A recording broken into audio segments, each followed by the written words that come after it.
Hello. Today I wanted to share with you a book recommendation.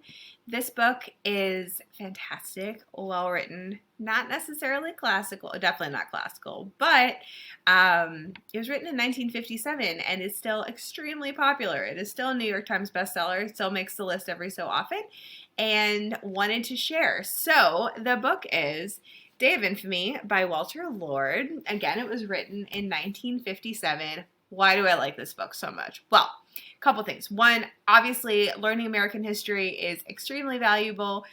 Several students that you talk to today don't even know what the bombing at Pearl Harbor was, which is insane to me. And this book tells the story of the bombing at Pearl Harbor from both perspectives, which is kind of cool. So it's you're following the Japanese, you're following the Americans, and obviously the stories are going to converge, not in a good way.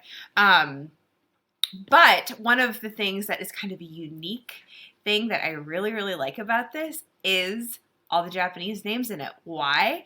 Japanese names are phonetically correct.